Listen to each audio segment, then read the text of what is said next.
Good afternoon, everyone. Welcome to the work session, June 3rd, 2025 work session of the Mayor and City Council. The meeting is now called to order.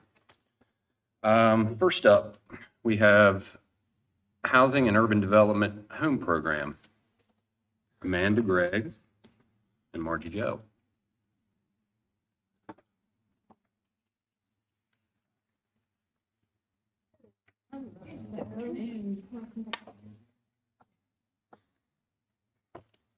So, well, we're here to discuss, we have an opportunity to take advantage of a different funding program under HUD. It's the Home Investment Partnerships Program, which is similar to CDBG, but it mostly, well, almost entirely focuses on housing and other programs related to housing, and gives a little bit more flexibility where those programs are concerned.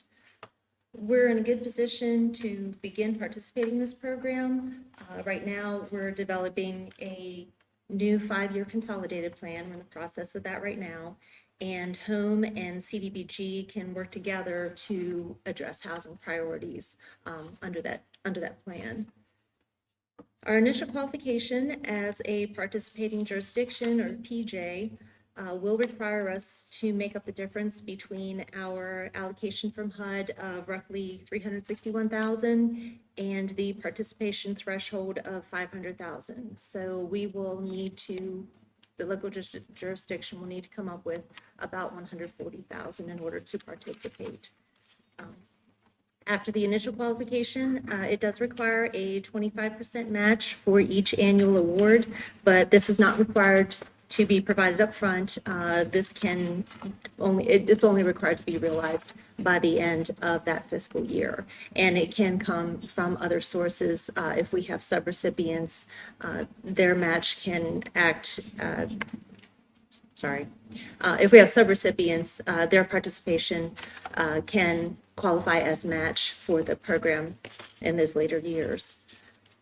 There's a little bit of a learning curve for us, but guidance from HUD and similar municipalities suggest using Home to assist in existing CDBG programs where we already have guidelines in place, such as our homeownership rehabilitation program. This will help us to navigate the new program while working on a project that's familiar to us. If approved, Home becomes part of our consolidated plan and our annual action plans alongside CDBG. We don't have to create separate plans, and they will be presented as a whole for approval ahead of our deadline for submission to HUD.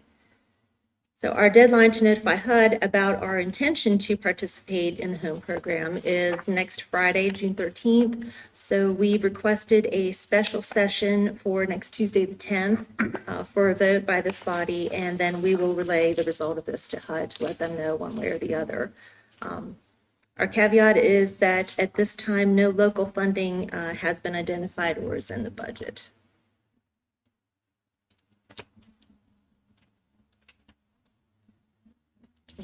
Answer some questions for you guys.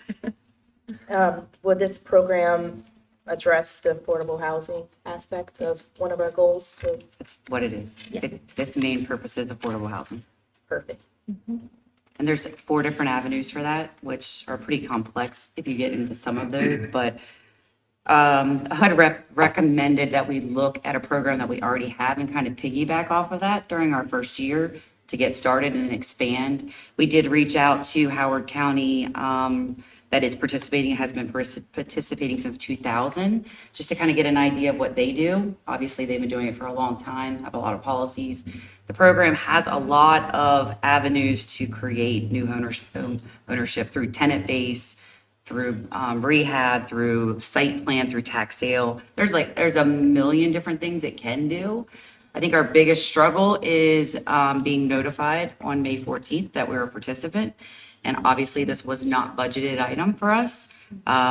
So it's coming up with, it cannot be federally funded matching funds. So we have to find that somewhere in the budget to be able to participate in this program. And so my next question for Michelle, the difference, the 138,000, where would that come from in our budget? In the general fund, we left money in contingency that was a small dollar amount for things unexpected that came up and was also to help assist with union negotiations. If this group so wishes to take $139,000 out of that bucket and allocate it here, this is a priority item that you wish to pursue. Other than that, we would have to go back to the drawing board, right? We talked about all those things, we went line by line, we talked about Invest Tigerstown, we walked through all the other amenities. We would need to identify if we're not taking it out of contingency. And even though it says it's a one-time match of 138,818, it really isn't because you have to meet that every year forward at 25% of what they're going to allocate. Absolutely. Just, yeah, but just at 25%. So if Right. if we were already qualified, like the match to the 361,000 would just be like 90,000 roughly. So Howard County actually has it as a budget line item that they budget every year for the home program. But yes, So I think this is like mandatory, so we should make it work and actually pull it from. it hits one of your talking points, and that's why we felt we really needed to bring it to you guys, because you guys do have it as one of your talking points of affordable housing. It is something new. It's going to be a learning curve, but I think the team is willing to do that if that's something that you guys are looking to move forward on, as long as we can, find the funding to be able to do so. So by participating in the home program, we will be able to receive funding to address the housing issues. We would be getting Yes. 361,000.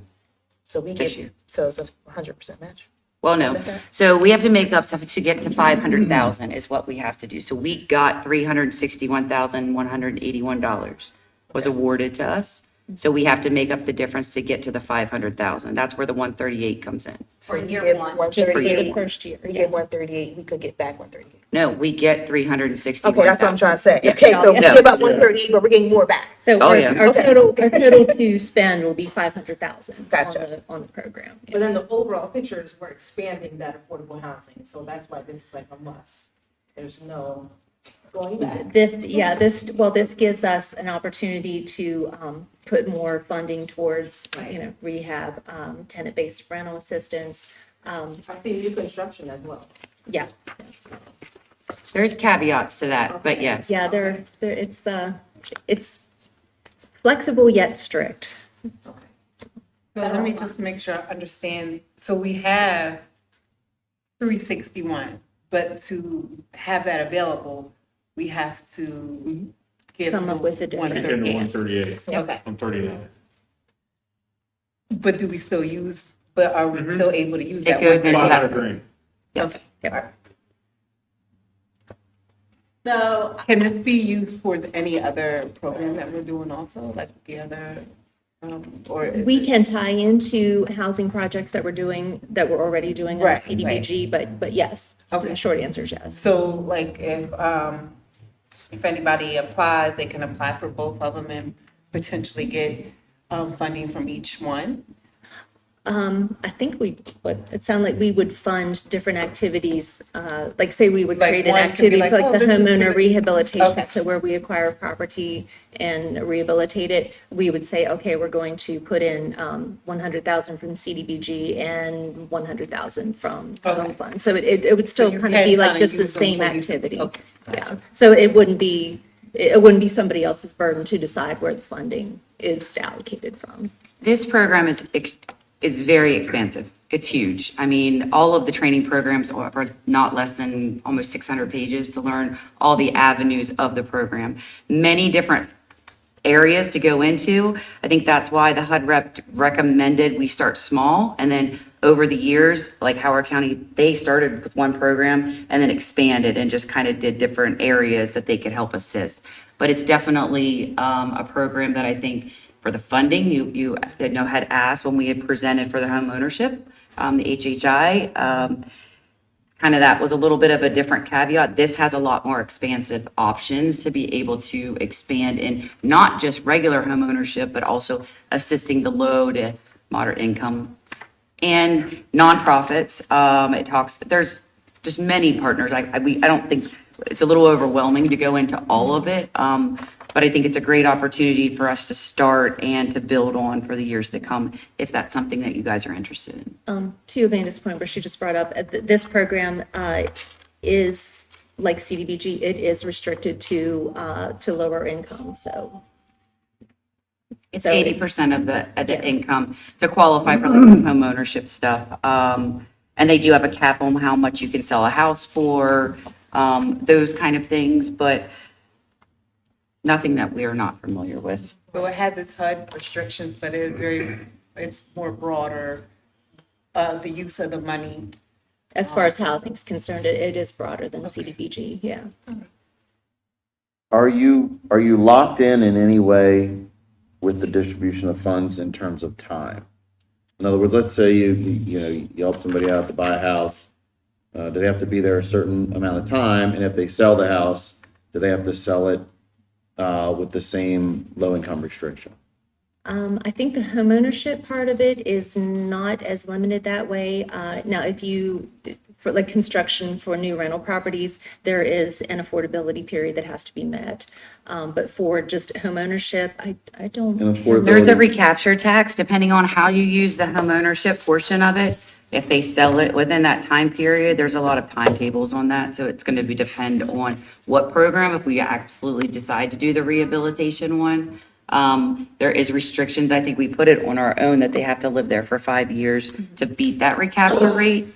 It just depends on how you're using the funds. If you're using it for down payment assistance, there is some restrictions. And then also on tenant-based side, there is monitoring you have to do to gather income, that they stay in the low to mod, that they are qualifying under the standards of what needs to be done for those the programs. But And we're there is, staffed adequately enough to handle that?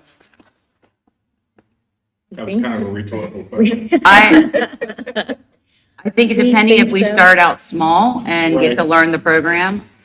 Really, Howard County said it's not much different than the monitoring that we're doing on every CDBG. other program. Okay. It's entering it into the exact same system. Okay. If we keep it simple enough and then expand over time, yes, Okay. And we're already doing some of these caveats. Correct. In other programs. Right. Yeah. Yeah, we do have some, and again, we do have some similar programs under CDBG, and this would just sort of be just enhancing what we can do there. I guess maybe my basic question is, does it lock us in for like 20 years? You know what I'm saying? Like, where a neighborhood is built and then it's locked into a specific category for 20 years. You're saying if it ever got resold, does it have to stay into that same, Right. like be sold? No.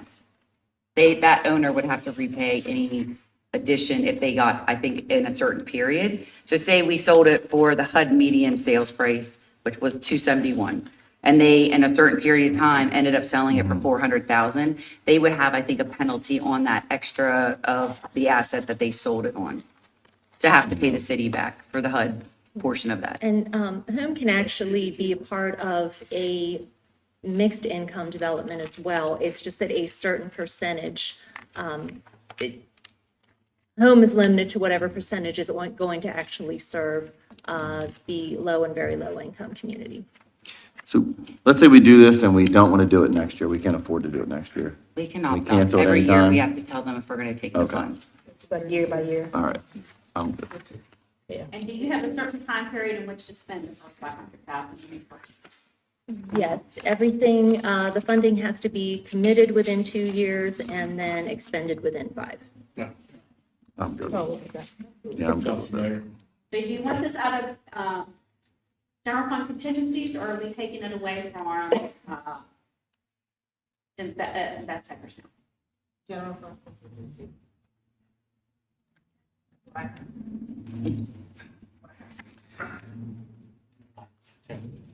Yeah, I'm fine with splitting it if we need I'm about to. to say, can we Split it. Yeah, I was trying to do the math. Split it. Mhm.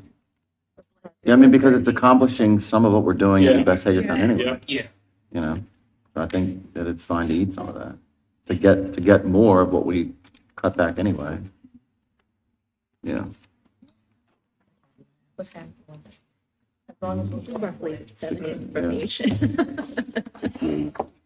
That's sad. Any Thank more you. questions? No, this is great, thank you. Thank you. Thank you. Thank you very much. Thank you. Okay, in previous council meetings, I've tried to make sure I'm accommodating to everybody and make sure everybody's voice is heard on a vote.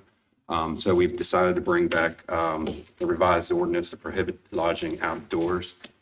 Chief Kiefer.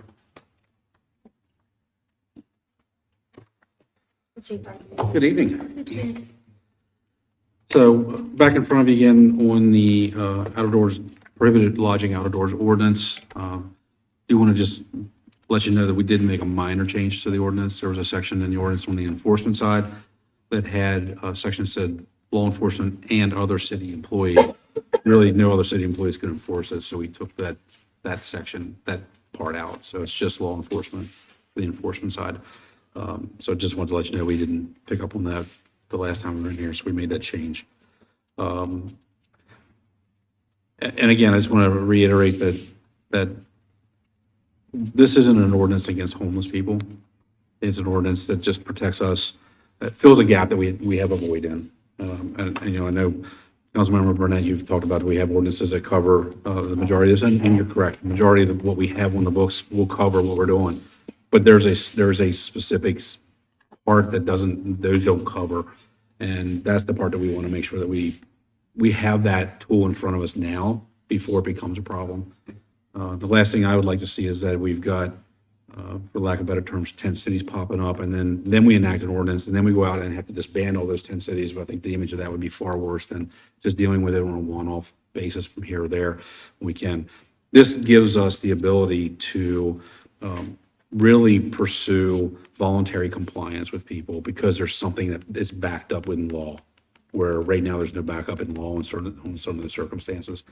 So our goal in all of this is to get voluntary compliance. Is to get voluntary compliance on all the laws that we have, really. I mean, speeding and other things, we're looking for voluntary compliance. But having that law on the books gives us that ability to kind of push that. So just wanted to restate that again, that's the intent here. It's not something that's going to get used that often. It's not something we come across that often. Most time people will move on their own, even in situations where the law wouldn't apply. But on those occasions when that doesn't want to happen, or if we get an influx of members of our community that decide to push that limit, this would give us that ability to deal with that. So, I have one question. sure. So according to Maryland law right now, without this ordinance, what is allowable? If you're on public property, now, and let's take the parks out because we have an ordinance that covers the parks during a certain time. Now, doesn't cover the parks during the day. So if someone sets up a tent in the parks and they're sleeping or camping out in the parks during the day before 10 o'clock, there's not a whole lot we can do about that. If they're on the sidewalk and there's free passage and people can walk by without having to step around them or over them, don't want to step out onto the roadway, nothing I can do about it. Right. Constitution protects them to have that public space. It's the right of the public to use the public space that's afforded to them. So in that case, we wouldn't have any opportunity to do anything. If they were sleeping on a sleeping bag downtown on the sidewalk up against one of the flower beds that's in the square, nothing I can do about it. I can't make them leave. I can't enforce anything to make them leave. We will encourage, but there's nothing that says I can do anything to make them leave. So there's that little niche that has that. And again, not everyone that does that is going to be homeless. Not everybody's going to be, we have people that are going to they have alcohol or substance abuse issues and they decide they're going to do that, or mental health issues and they're going to do that. And then the multiple calls that we get with no recourse, being able to do anything with it, that's where we're at. So we're just trying to fill a void that on those rare occasions that we can address those issues. Most of what we deal with is private property. Different whole scenario. This doesn't apply to that at all. If they're in the alcove of a business downtown, that business has the right to have them removed under a trespassing law. It has nothing to do with this. It's not public property, it's private property. So we're talking about basically sidewalks, common area, public common areas, where these kind of situations can happen, and we want to make sure we can enforce that when we have to, or at least use the leverage of the law to get them to comply, to move on. And that's really what we're trying to do. And most people will do that. Okay. I went I went on a small ride along today and I was quite surprised at what I've witnessed throughout town. So I just wanted to make sure we know the difference of what can be done and what can't be done. When I did the Citizens Academy 2 years ago, you know, they were very professional in asking people to leave, and everyone was pretty compliant, so. Most people are. Yeah, like I said, I didn't see any issues there, if anything. Like you said, it's public property, but, Even on the private property side, people will move on their yeah. own most of the yeah, time. They were There's, pretty good about yeah. that, so. yeah, most of the people that you guys envision and you see in your mind when you hear we talking about this are people that are just down on their luck. There's issues why they are where they are, and they will move along and they understand that they're going to do what they got to do because they're in survival mode. But if we show up and say you can't be here, they go, okay, I'm sorry, and they pick their stuff up and they leave. That's generally what we come across. You know, but there's an occasion, and I think we told a story very early on about a gentleman that was over under the underpass, just refused, said, I'm not leaving, I'm not going anywhere. And that day we took 8 calls, 8 different times we had to respond because people kept calling saying, what are you going to do? Well, how are you going to let this person be here? And we kept going back, trying to get him to comply, and he didn't want to. And unfortunately for him, there was nothing that made him leave. And unfortunately for us, there was no law that allowed us to do that. The Constitution is pretty clear. Without that law, we can't, you know, it's public space. Nothing we can do about it. Chief, how often, I'm sorry, go ahead. how often do you come across that particular situation? I think not often. And when I talked to my lieutenant and the sergeant early on, we talked about that. I asked them, how often do you think this would happen in a year? And they said probably less than 10 times that we would have to come across, use this as a tool to get someone to comply. Less than 10, probably even far less than that. In terms of the actual public space. I know it's a tool for you too, but do you, in your opinion, do you think it would help push to resource? Would you think this would help people like, Push them Like to push. services? yeah, to services? Oh, yeah, yeah, absolutely. Because of the ability for us to use the law to kind of engage them, say, look, let us help you get there so you don't have to be where you are. We could bring the resources to them, you know, which we do routinely now. We try to bring the resources out to them instead of trying to get them to resources. As we all know, people that are in crisis don't always follow through with what they're supposed to do because they're just not mentally or physically, you know, in the right space to do that. So we've been trying to bring resources to them to engage them in the proper way. I hate having to bring an ordinance like this to you guys about, you know, to make a decision. But I truly, truly believe, you know, and anyone that at this table or anybody that's listening to this knows that you're not going to find anybody more compassionate than I am about trying to help people and trying to do the right thing and not have to just lock them up. Locking them up is always that last resort. But our society is changing, and we've got to kind of stay on top of that, and using the law, using that as a resource of itself is beneficial. And on that rare occasion, if I have to have someone get charged under this, we are working, as I told you, we're working with the district court judge to work up a specialty court that we're trying to get set up, and we're very close to doing that. Would fall in line with that. That judge would be able to impose that black robe kind of mentality, that parental kind of figure to them to address where they are with this. So it's not just a one-off. It's not just we're going to use it, lock you up, and think that's going to fix a problem. We know that's not true. We know that's not true. So putting someone in jail on this is not the answer. It is a quick solution to a specific moment in time if you have to do that. It doesn't stop that other stuff. It doesn't stop the resources. It doesn't stop helping to get them the help that they need. Because if I don't do that, they're going to be right back doing it again because they're not going to go to jail. Honestly, the reality is they're not going to jail. They're going to get arrested. They're going to go see a commissioner. They're going to be let go at the commissioner's office. They're going to break out on the street within hours at the most if they get physically arrested. They're not going to jail. This is not going to happen. So if we don't have those resources on the back end or try to help them throughout that whole process, we're just going to do the same thing over again in a couple hours. And we see that with people that are mentally ill. We see that people that have substance abuse issues. We take them to the hospital for emergency evaluations and they get released from the hospital.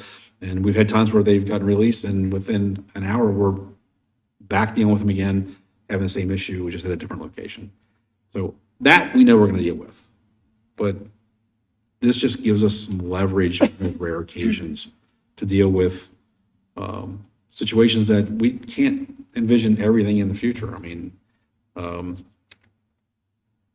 think about businesses, I think about residents, I think about people that live in where you live. If you walk outside and someone's sleeping outside your porch stoop, and you don't have to step over them, you just gotta, they're sleeping next to your porch stoop, and that's where they're sleeping at. It's a public sidewalk. Nothing I can do about it right now if they refuse to leave. Nothing I can do. They can sleep there. It's a public sidewalk. And as long as they're not committing another crime, I can't do anything about it. The one thing that stuck out with me through this whole process is the amount of man hours the police department has used towards this. And that man hours is towards not just this. This is a very specific subset of that whole thing, but just the social service aspect of what we do. The majority of what we do in law enforcement is social service driven. It's not criminal. It's not crimes in process. It's social service issues. And that's just the reality of law enforcement in this country, not just here. So a lot of our guys, they're cops, but they're social workers in a large sense. That's what they become, and that's what we do. We brought the pamphlets here last time that you give out to everybody Yeah. to meet too, so. And I've said this before, we're the only social service agency that never shuts down and can never tell you we can't help you. Everyone else has working hours, and if they are specific to what they do, if it's not what they do in their job, they don't do it. We don't get to say that. Right. Our job is we got to help people no matter what their situation is. We've got to come up with a solution, at least immediately in that moment in time. We're coming up with a solution the best we can. And sometimes you got to place somebody under arrest. That's unfortunate, but that's the reality. And sometimes people deserve to be arrested. I mean, that's just the way it is sometimes as well. Policing's not we could do everything right and people still don't like what we do. Because it's not a pleasant thing when we get involved most of the time. I've joked around before, and I joke around with my fire department friends. You can call the fire department when you have a fire in your house. And they'll come put the fire out, and you're ecstatic they put the fire out. But the water damage that they used to put the fire out probably did more damage than the fire did itself. But you're happy they put the fire out. If we show up and do something because there's something going on criminal in your house, and I have to make an arrest in that house, you might be happy in that very immediate moment because you feel safe and secure that something's happened. But now someone that's a loved one in your family is being walked outside of your house in handcuffs.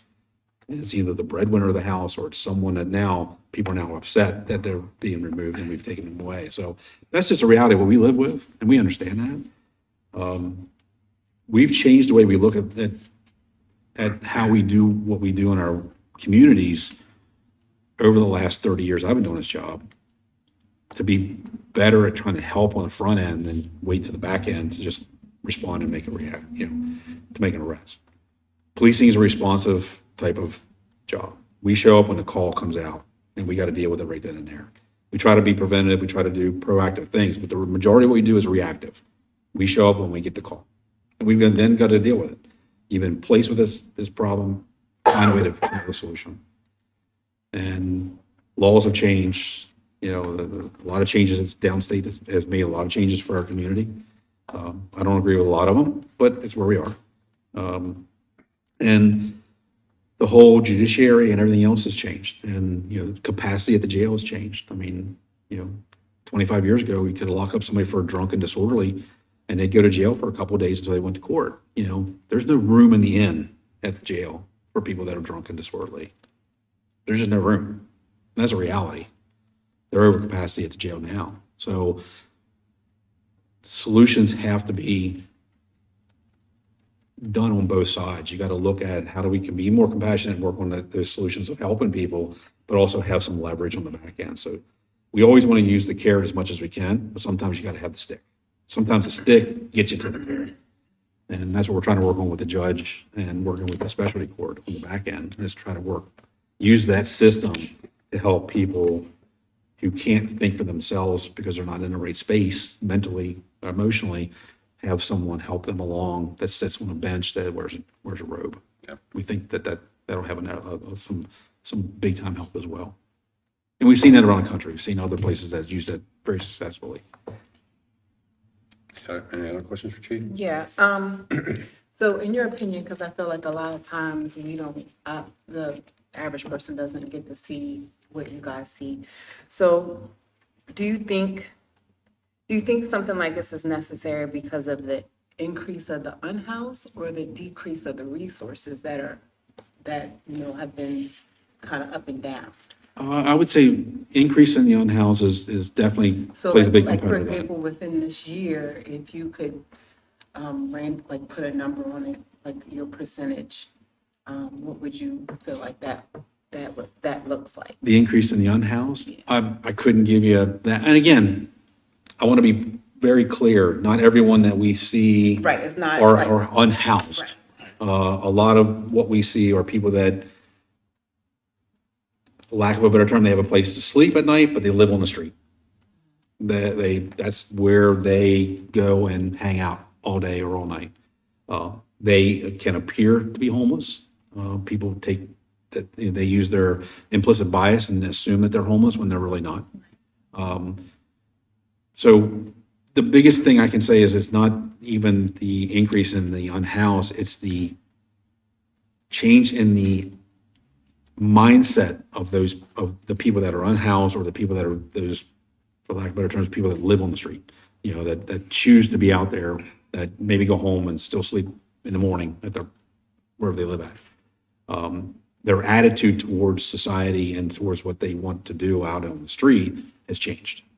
And that's the thing we've seen the most of, is that there's just a change in that mentality. Before, people were very compliant and tried to find nooks and crannies that they could get out of the public eye. Now, they don't do that as much. They're not overly concerned about that. They'd rather just where I want to be, I'm going to be here. Some of that might be they feel safer. Do you feel safer sleeping under the bridge next to HPD, where you've got thousands of cars going by you all the time? Or would you feel safer to be sleeping in the woods behind City Park, where something bad could happen to you and no one sees it happening? Some people look at it and view it that way. And so they choose to take those more public-facing spaces because they feel safer. They feel like there's more eyes on them and no one's going to do them harm. I think the increase in the mental health of the population we're talking about is a really big issue. And I don't have an answer to why the mental health has gotten to the level that it has. I have no answer for that at all. But we were just at a summit. The judiciary had a summit that Ashley and I were invited to just a couple weeks ago down in Ellicott City. And the judiciary has witnessed this, and they actually put the summit on. So there was 2 days that we went down and heard about solutions and things that are going on around the state, and other states that speakers come in. But the mental health part of it's really, really gotten to be a big problem. And,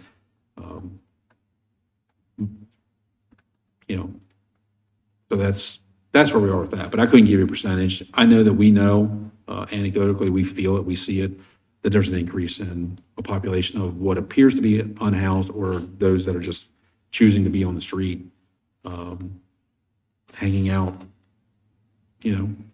sleeping when they want to there, and not wanting to go home. We see that in panhandlers. A lot of the panhandlers have someplace to live. Easy money. Go stand on a corner and ask people to give you money out of their car. Easier than going to get a job, and then they go home to their house. We've seen that often. That's what's going on. So we are working on other solutions within our community and within all the resources that are out there that have nothing to do with laws. It's about how we can be better partners with the resources out there, because we're touching these people every day. We're the only agency that touches these people every day. As busy as the hospital is, as busy as our community partners are, we see them every day. So we're trying to come up with solutions on our end that we can be better partners in that way too. Any other questions? Good. Okay. Thanks, Chief. Okay, thank you.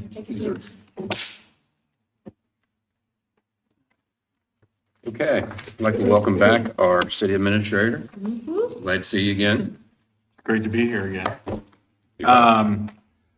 Just take a couple minutes just to thank you all for the support you provided us, my family, since, it's hard to believe it's been since April 8th that I've been in a meeting.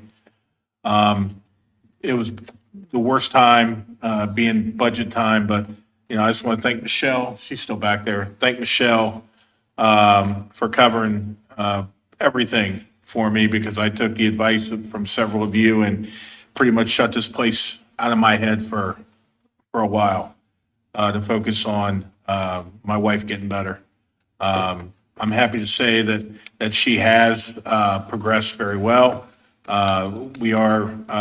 She is being moved to a rehabilitation center up in Harrisburg tomorrow, where we hope it's the beginning of getting her home in a very short time. And I think she's watching. Mwah, sweetie. Her mom's taking care of her. I came home Sunday, and I plan to be much more engaged now that she's heading to a rehab center. Be much more engaged, be here a little bit more, and get back into the swing of things. But again, thank everybody. I got the best staff in the world. You all have just been amazing, and I appreciate the prayers from everybody out there. And we're moving on, and we're moving forward. She's getting stronger, and we're going to be back. We're going to be back at it in no time. So that's all I got. Thank you. You never go first. Councilwoman Burnett. You said that twice. Did I? I'm No, just welcome back, Scott. And Tressa, you've been in my prayers ever since. I'm telling Scott you're a soldier, and I'm keep praying for you. And shout out to Michelle for dealing with us much longer than you probably would like to. I know we're a lot at times, but I definitely, staff always holds it down for not just you, but for everyone. So definitely appreciative. Thank you. Councilman Ashire. I think Tiara said it very well. I have nothing else. Councilwoman Bell. I'm gonna piggyback. Amazing to have you back, although Michelle did her thing. It's good to see your face, and, you know, for you to give us that. I love seeing your face. Yes, give us that report on wifey. It's good to know that she's, you know, pulling through. And I know we've all been have her in our prayers. So that's all I have. Councilwoman Anderson. I think you guys addressed both things already, but I'll say it again. We're glad that you're back. And we're glad to hear that Tress is doing better. And we can't wait to see her in person. And thank you, Michelle, for everything that you've been doing with us. And you will continue to do with us. And that's all. Councilman Flaherty. Same here. I'm glad that your wife's doing a lot better, and glad to have you back. And Michelle did a great job. So Same here. I want to give Michelle a shout out. Thank you for filling in for Scott. It was very helpful having you sitting up here and listening to my questions about the budget. So I want to give you a shout out for that. And I'm glad you're back. Thank you. Yeah, we missed you. Thank you. Yep, absolutely. Do you want to mention events? What's one? Start here. There's like 5 of them. Okay. All right, for this week, there's a character meet and greet at City Park Train Hub this Friday, June 6th, from 5:30 to 7:30 with the Blue Dog. $5 admission cover, a family of 3, pre-registrations recommended. Also, we have 1775 Hagerstown Revolt, Hager House Living History event this Saturday, June 7th, from 10 a.m. to 4 p.m. Meet with the living historians, reenactors, representing militia, blacksmiths, and gunsmiths, and admission is free. Potterfield Pool opens 7 days a week for the season, beginning this Friday, June 6th. School's Out Summer Pool Party on Saturday, June 7th, from noon to 2, featuring music giveaways, balloon bending, and more. Potterfield Pool weekday hours, 12:30 to 6 p.m., and on weekends, 11:30 a.m. to 5 p.m. Season pass memberships is available for city and non-city residents. BISPA, end of school field day at University Plaza on Friday, June 6th, from noon to 2. City Farmers Market at Hub City Brewery on Sundays, 12 to 4 p.m. and Hagerstown Municipal Band Concert Series on Sundays at the City Park Band Shell from 7 to 8:30 p.m. And with that, can I get a motion to adjourn? Got a second? Any discussion about any items? Okay, we're adjourned. All right.